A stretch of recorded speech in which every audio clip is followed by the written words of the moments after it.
Let me tell you a story. There is a small town on the outskirts of a slightly larger town. The people there call it a city. This is where I live. I live in a big house with a lot of land, though my favorite place to go has always been the forest. I love the big trees and the dense bushes and the howl of the animals at night. In a small clearing in the midst of the woods and bordered by a field stands a lone cabin.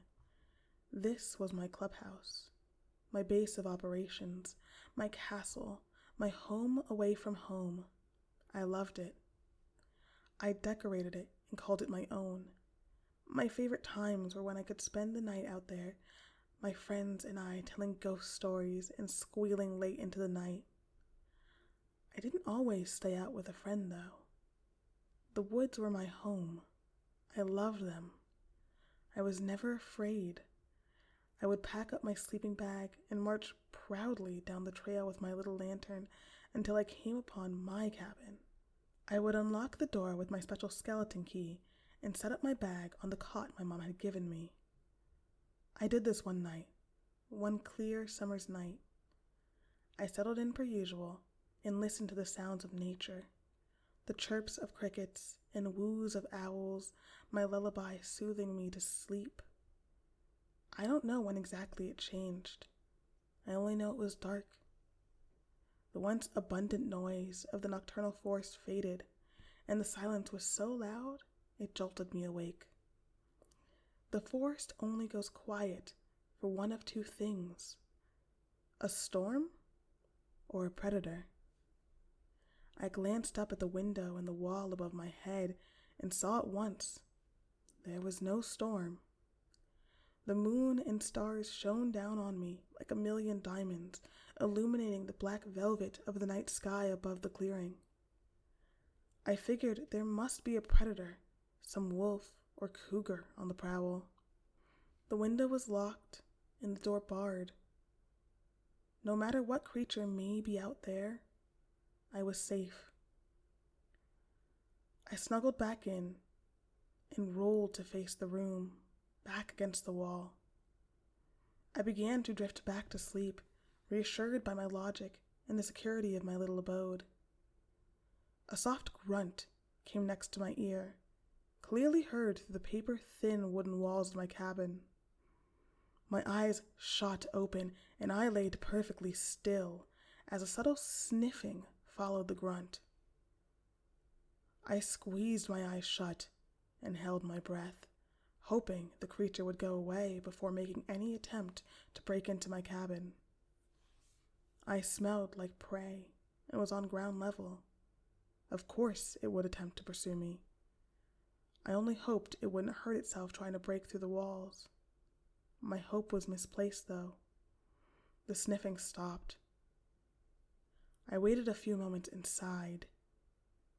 It had left, but something else was wrong. The light. The moon had cast a light through the small window above me, but that light was gone. Not completely, though.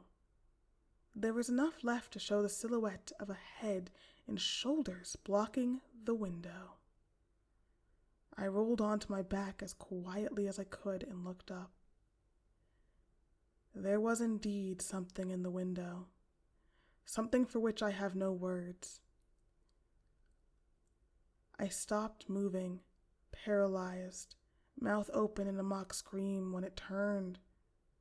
It cast its head downwards and its eyes. Those awful, soulless, red eyes looked into mine, peering into the depths of my soul. That is when I screamed, loud and shrill, a cry for life, mercy, help. And that is when it moved, faster than the eye can follow. The cabin, my safe haven, crashed in on me. The world went black. Now, let me tell you another story. There is a small town on the outskirts of a slightly larger town. The people there called a city. This is where I lived. I lived in a big house with a lot of land, though my favorite place to go has always been the forest. I love the big trees and the dense bushes and the howl of the animals at night. The big house no longer exists, replaced by a worn-out shell compromised of a few sorry, crumbling walls. The woods are still there, though, and the field too, though now overgrown and unkempt. In a small clearing in the midst of those wild woods stands a lone cabin. Many stories are told about this cabin and about the things that happened there all those years ago. What exactly happened, though, nobody knows for sure. Some people say it was a madman escaped from a nearby prison. Others say it was a case of child abuse. Others still say it was an accident or an attack from a rabid animal. These are among the prominent logical theories. Hidden among these, though, most popular with the kids, are other theories. Supernatural theories. The theories range from demon to werewolf, but the major theme is curiosity. All their lives, children are told to stay out of those overgrown woods, but children never do as they are told. They are told that there is no cabin there, that the tales of the supernatural are wives' tales. The children have a different idea, though.